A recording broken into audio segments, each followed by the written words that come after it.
ഈയിടയ്ക്ക് എനിക്ക് കിട്ടിയ ഏറ്റവും മനോഹരമായ ഒരു വാട്സാപ്പ് മെസ്സേജ് ഞാൻ നിങ്ങളുമായിട്ട് ചർച്ച ചെയ്യാൻ ആഗ്രഹിക്കുന്നു. ഒരു 40-50 വയസ്സ് കഴിയുമ്പോൾ നിങ്ങളിപ്പോൾ ചെയ്തുകൊണ്ടിരിക്കുന്ന ജോലിയിൽ നിന്നും നിങ്ങൾ തിരസ്കരിക്കപ്പെട്ടേക്കാം.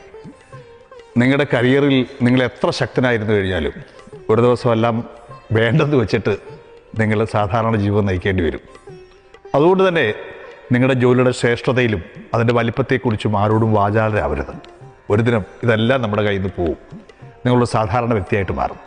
നിങ്ങൾ വലിയ സെലിബ്രിറ്റി ആയിരിക്കാം, വലിയ രാഷ്ട്രീയ നേതാവായിരിക്കാം, വലിയ ഉദ്യോഗസ്ഥരായിരിക്കാം. പക്ഷേ ഇതൊക്കെ ഒരു ദിവസം നിങ്ങളുടെ കയ്യിൽ നിന്ന് പോവും. നിങ്ങളൊരു സാധാരണ മനുഷ്യനായി റിട്ടയർ ചെയ്യും.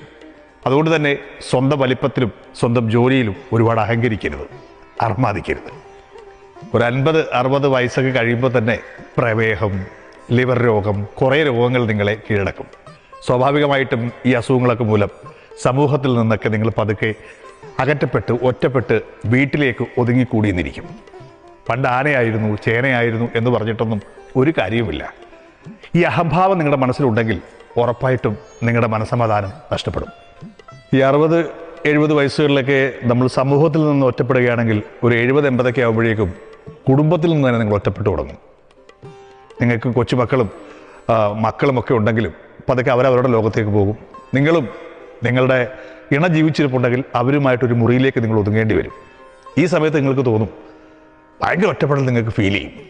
മക്കളിടയ്ക്ക് കാണാൻ വരുമ്പോൾ അവരുടെ ദേഷ്യമൊന്നും വേണ്ട, അതൊരു പ്രകസനമായിട്ട് കരുതൊന്നും വേണ്ട, അവരുടെ വാത്സല്യത്തിൻ്റെ പ്രകടനമായിട്ട് കണ്ടാൽ മതി എന്നാണ് ആ മെസ്സേജ് പറയുന്നത്. നമ്മൾ പണ്ട് ഈ കോളേജിലൊക്കെ പഠിച്ച കാര്യം നിങ്ങൾക്ക് ഓർമ്മയുണ്ടാവുമല്ലോ. കോളേജിൽ പഠിച്ച ശേഷം ആദ്യത്തെ ഒരു വർഷം നമ്മൾ എല്ലാ ദിവസങ്ങളിലും മിക്ക ദിവസങ്ങളും നമ്മൾ കോളേജിലേക്ക് പോകും. നമുക്കറിയാവുന്ന ഒരുപാട് പേരുണ്ട് അവിടെ, നമ്മുടെ ജൂനിയേഴ്സ്, അധ്യാപകർ. രണ്ടാമത്തെ വർഷം നമ്മുടെ പോക്കിന് കുറച്ചും കൂടെ ഒന്ന് കുറയും. ക്രമേണ നമ്മൾ ആ കോളേജിലേക്കോ സ്കൂളിലേക്കോ പോകാതെയാവും. രണ്ട് കാര്യങ്ങൾ കൊണ്ടാണ്. ഒന്നവിടെ നമുക്ക് നമ്മുടെ കൂടെ പഠിച്ചവരോ നമുക്ക് പരിചയക്കാരോ കുറയും. വർഷങ്ങൾ കഴിയുമ്പോൾ നമ്മളെ അറിയുന്ന അധ്യാപകർ തന്നെ ഇല്ലാതാവും. ആ കോളേജ് അവിടെ ഉണ്ടെങ്കിൽ ഒരു പുതിയ സ്ഥലവും പുതിയ സംഭവമാവും. അവിടെ ചെന്ന് നമുക്ക് നൊസ്റ്റാൾജിയൊക്കെ അടിച്ച് നിൽക്കാം. പക്ഷേ നമ്മളെ അറിയുന്ന ആരും അവിടെ ഉണ്ടാവുകയില്ല. അതിന് വിഷമിക്കേണ്ട ആവശ്യമൊന്നുമില്ല.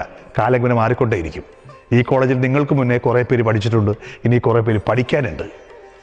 ഇത് കണക്കാണ് ജോലി സ്ഥലത്തിൻ്റെ കാര്യവും. നിങ്ങൾ ജോലി ചെയ്ത സ്ഥലത്ത്, നിങ്ങൾ ഉദ്യോഗസ്ഥരായ സ്ഥലത്ത് പുതിയ ആൾക്കാർ വരും. നിങ്ങൾ താരമായിരുന്നിടത്ത് പുതിയ താരങ്ങൾ വരും. നിങ്ങൾ ഒരു രാഷ്ട്രീയ നേതാവായ സ്ഥലത്ത് പുതിയ നേതാക്കൾ വരും. അഹംഭാവം മാറ്റിവെച്ചുകൊണ്ട് നമുക്കുള്ള അവസ്ഥയിൽ സന്തോഷിക്കുക എന്ന് തന്നെയാണ് ഈ ഒരു മെസ്സേജ് തരുന്ന പാഠം. ഈ ഒരു മെസ്സേജ് പേഴ്സണലി എനിക്കും ഒരുപാട് നല്ല പാഠങ്ങൾ നൽകുന്നു. എനിക്ക് മനസ്സമാധാനം കിട്ടുവാൻ, എനിക്ക് സങ്കടം ഉണ്ടാകാതിരിക്കുവാൻ ഈ മെസ്സേജിനെ ഫോളോ ചെയ്യുവാൻ ഞാനും തീരുമാനിക്കുകയാണ്. നമ്മളൊക്കെ മാറാനുള്ളവരാണ്.